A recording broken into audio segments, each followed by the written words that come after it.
Hi everyone, it's Gail here, and I am live with the first Ignite show of the new year. So here we are on the 11th of January. I am just getting back into work today, so this is my first live of the new year. I did a couple of things last week, but this week is really my first week back in the saddle, so to speak, and getting up to speed again. And today has been about doing lots of stuff for my free group, actually. So I've got a free group, so my Women in Tech Leading with Impact group. So I changed all of that around towards the end of last year, rebranded it, renamed it, gave it a new focus. And given that we've just gone into lockdown again, I have decided that in my free group, I'm going to do a little series during lockdown, because I did this when we went into lockdown in March. I've decided to do a little series while we're in this lockdown on leading in lockdown. So when I did the lockdown lives when we were in lockdown in March, originally I did a daily live in the group, just basically about whatever was coming up for me, whatever was kind of top of mind for me. And this time I've decided to give it a bit more of a focus, a bit more of a specific, giving it a bit more of a goal. So the goal of this series this time round in lockdown is to help you lead through lockdown. So I know that you are going to be tired, fed up, stressed, challenged with lockdown. If you're feeling like that, your teams are going to be feeling like that, but you are tasked with motivating your teams and leading your teams through that lockdown. So I've decided that I will do my leading with lockdown. I'm going to be doing Logan's lockdown lives on Wednesdays in my free group to try and help you work through that, because whilst you need to support your teams, who is supporting you? And that's where I come in. So if you want to join me for that, the link for that is in the notes for this post. You just need to join my free group. It's free to join, free to participate, free to contribute, and you'd be very welcome to come and do that. So check that out if you're interested in that. The first post went live in the group this morning. So there was a post last week all about let me know and understand your challenges with leading in lockdown.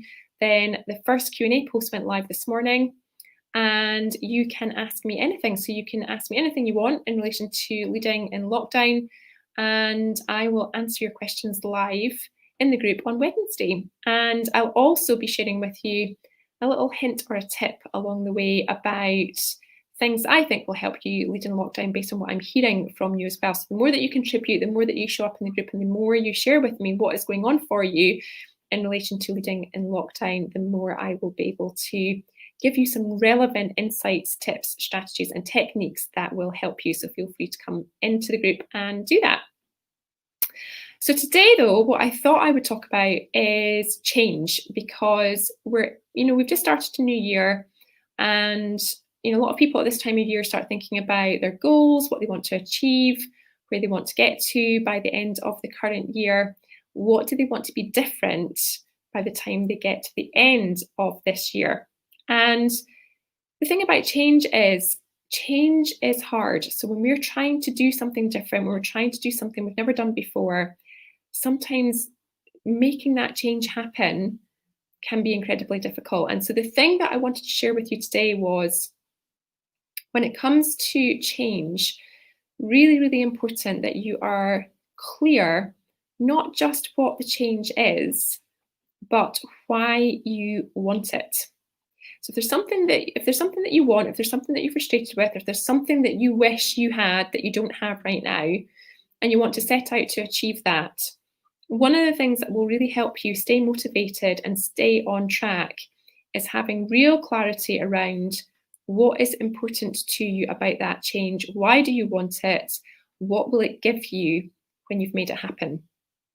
And I think, the classic example for this really is, this time of year, everybody's signing up for the gym, although you can't really sign up for the gym at the moment, I guess, because we're in lockdown. But everyone's thinking about, how can I shift some weight? You might have gained a few pounds over Christmas, and what is it that, where do you want to get to in relation to that, and what action are you going to take to get there? But the thing is to stick to that, because how many of us, create goals at the beginning of January, and then, the turkey's hardly finished, right? So we get to the end of January, you're heading into February, and all of a sudden, the goals that we set for ourselves are a long distant memory, and we haven't moved forward, we haven't achieved them, and we've kind of given up. And one of the biggest challenges that I see with that is because people haven't spent the time getting really clear on what is important to that change, that goal, that activity to them, and why do they want it? Because most people, they don't want to lose weight just for losing weight's sake. It's really about bigger reasons. It's because they want to be healthy, they want to live longer, they want to, get into clothes that maybe they can't get into anymore because they're too tight. Things like that are going to be much more inspiring and much more motivating in terms of you achieving your goal than just losing weight for losing weight's sake. Although some people are very motivated by numbers and by targets, which can help as well. But I always work with my clients and think about, what are the goals that you're setting for yourself? But more importantly, why are you focusing on the goals you've selected? How do they align with your values? And how do they fit with your purpose, your why, the impact that you want to have? Because when you really focus in on, if you think about yourself as a leader, what is the impact that you want to have as a leader? What is the sort of leader that you want to be? What do you want to be known for as a leader? What do you want your legacy to be as a leader?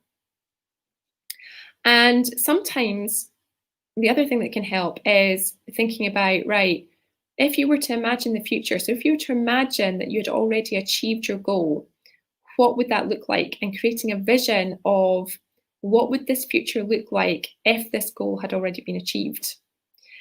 Because when we do that and we can visualize it and we can create an emotional connection with that vision, we're going to be much more likely to be called forward towards that goal, that vision of the place that we want to get to, when we're clear what it looks like, but more importantly, why we want it to look that way.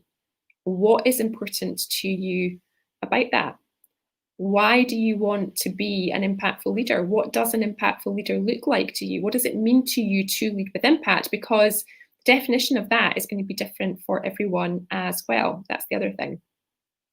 So that's my thing for you today. I really want you to be thinking about, as you are easing your way back into work, getting your head around the new lockdown, thinking about what you want to achieve either this month, this week, today, the whole year, whatever you have got in mind. Maybe it's the quarter, the first quarter of the year. I really want you to not just name what it is that you want to achieve, but really get into the emotion behind that. What is important about it for you? Why do you want to achieve it? What would it be like for you to have got there? Imagine that you have it already. What would that feel like? What would it feel like for you on a scale of 0 to 10, with 10 being amazing and 0 being pretty awful? Where do you want to be on that scale, and why, and how would it feel? Imagine what it would feel like to be a 10 out of 10. Because when we connect emotionally to the things that we're trying to achieve, we're going to be much more likely to make them happen and to keep going and to stay motivated and to keep taking the action that we need to take in order to get us there. Because change is hard, right? Change is hard. Change is hard.